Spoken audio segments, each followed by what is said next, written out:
ಖಡ್ಗ ಕ್ರಿಯೇಷನ್ಸ್ನ ಸ್ವಾಗತವನ್ನು ಕೋರುತ್ತಾ ಇವತ್ತಿನ ಕ್ಲಾಸಲ್ಲಿ ಖ ಅಂದರೆ ವ್ಯಂಜನಗಳ ಕ ವರ್ಗದಲ್ಲಿ ಬರುವಂಥ ಎರಡನೇ ಅಕ್ಷರ ಖ, ಅದಕ್ಕೆ ಗುಣಿತಾಕ್ಷರಗಳನ್ನು ಸೇರಿಸಿ ಕೆಲವೊಂದು ಪದಗಳನ್ನು ಮಾಡ್ತಾ ಹೋಗೋಣ.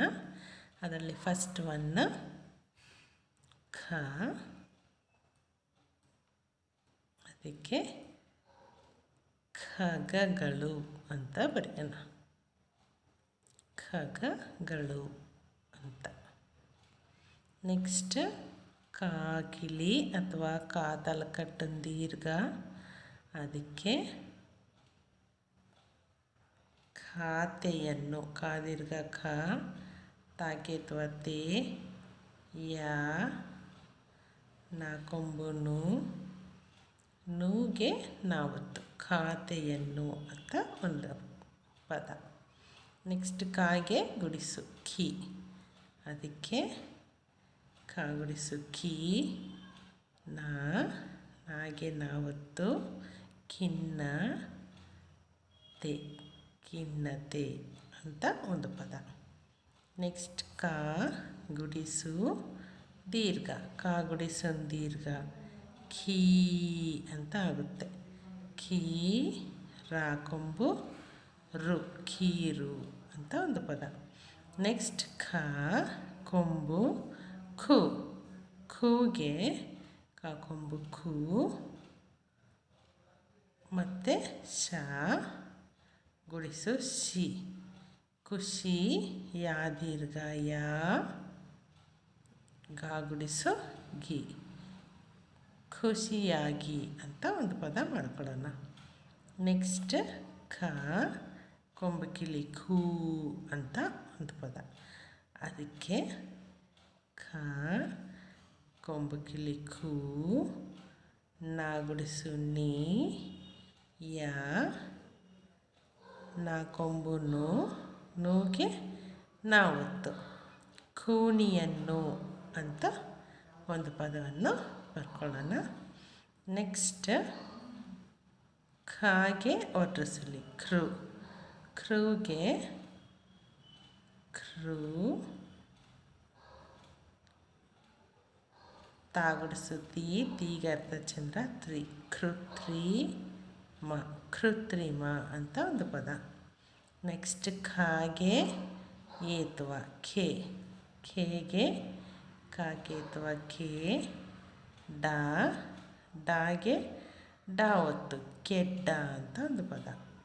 ನೆಕ್ಸ್ಟ್ ಕ ಏತ್ವ ಕೊಂಬುಕಿಲಿ ಅಂದರೆ ದೀರ್ಘ, ಕೊಂಬುಕಿಲಿ ಅಲ್ಲ, ಕ ಏತ್ವ ದೀರ್ಘ ಖೇ ಅಂತ ಆಗುತ್ತೆ. ಕಾಗೆ ಏತ್ವಕ್ಕೆ, ಕಾಗೆ ಏತ್ವನ್ ದೀರ್ಘ ಖೇ, ಖೇ ಗುಡಿಸು ಡಿ, ಖೇಡಿ ಅಂತ ಒಂದು ಪದ. ಖೇ ಆದ ನಂತರ ಖೈ, ಖೈಗೆ ಖೈದಿ ಅಂತ ಒಂದು ಪದ ಮಾಡೋಣ. ಏತ್ವ ಕೊಟ್ಟು ಈ ಥರ ಕೊಟ್ಟರೆ ಖೈ ಆಗುತ್ತೆ, ದಿ ಖೈದಿ, ಯಾ, ನಾಕೊಂಬು ನು, ನೂಗೆ ನಾವತ್ತು, ಖೈದಿಯನ್ನು ಅಂತ ಒಂದು ಪದ ಮಾಡ್ಕೊಳ್ಳೋಣ. ನೆಕ್ಸ್ಟ್ ಖೈ ಆದಮೇಲೆ ಖೋ, ಖ ಏತ್ವ ಕೊಂಬು ಕಿಲಿ ಖೋ ಆಗುತ್ತೆ, ಅದಕ್ಕೆ ಖೋ, ಟಾ ಗುಡಿಸು ಟೀ, ಟೀಗೆ ಟಾವತ್ತು, ಕೊಟ್ಟಿ ಗಾಕೆತ್ವ ಗೆ, ಕೊಟ್ಟಿಗೆ ಅಂತ ಒಂದು ಪದ.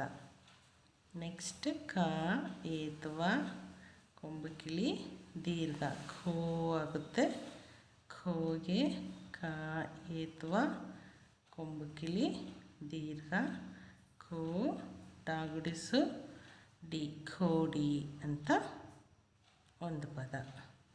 ನೆಕ್ಸ್ಟ್ ಖೋ ಆದ ನಂತರ ಖೌ, ಕಾಗೆ ಔತ್ವ ಖೌ, ಖೌಗೆ ಖೌ, ತಾಕೊಂಬುತ್ತು ಕ, ಕೌತುಕ ಅಂತ ಒಂದು ಪದ. ಕೌ ನಂತರ ಖನ್, ಕಾಗೆ ಒಂದು ಸೊನ್ನೆ ಖಮ್ ಅಂತಾಗುತ್ತೆ, ಅದಕ್ಕೆ ಖಂಡ, ಖಂಡ ಅಂತ ಒಂದು ಪದ. ನೆಕ್ಸ್ಟ್ ಕಹ ಇದೆ. ಕಹಗೆ ನೆಕ್ಸ್ಟಿನ ಕ್ಲಾಸಲ್ಲಿ ಪದಗಳನ್ನು ರಚಿಸೋಣ. ಯಾಕಂದರೆ ಇದು ಸ್ಟಾರ್ಟಿಂಗಲ್ಲಿ ಹೆಚ್ಚಾಗಿ ಬರಲ್ಲ, ಅದರಿಂದ ಇದು ಮುಂದಿನ ಕ್ಲಾಸಲ್ಲಿ ಯಾವಾಗ ಯೂಸ್ ಮಾಡಬೇಕು ಅಂತ ಹೇಳ್ತೀನಿ. ಇದಿಷ್ಟನ್ನು ಒಂದು ಸರಿ ಓದ್ಬಿಡೋಣ. ಖ ಖಗಗಳು, ಕ ಖಾತೆಯನ್ನು, ಖಿ ಖಿನ್ನತೆ, ಖೀ ಖೀರು, ಖು ಖುಷಿಯಾಗಿ, ಕು ಖೂನಿಯನ್ನು, ಕೃ ಕೃತ್ರಿಮ, ಖೆ ಖೆಡ್ಡ, ಖೇ ಖೇಡಿ, ಖೈ ಖೈದಿಯನ್ನು, ಖೊ ಖೊಟ್ಟಿಗೆ, ಕೋ ಕೋಡಿ, ಖೌ ಕೌತುಕ, ಕಂ ಕಂಡ, ಕಹ. ಈ ಥರ ಓದಿ ಚೆನ್ನಾಗಿ ಬರೆದು ಪ್ರಾಕ್ಟೀಸ್ ಮಾಡಬೇಕು. ಗುಣಿತಾಕ್ಷರಗಳನ್ನು ನಾವು ಆದಷ್ಟು ಗಮನಿಸಿದ್ರೆ ನಮಗೆ ಪದಗಳನ್ನು ರಾಂಗ್ ಇಲ್ದಂಗೆ ಬರೆಯೋದಕ್ಕೆ ಈಸಿ ಆಗುತ್ತೆ.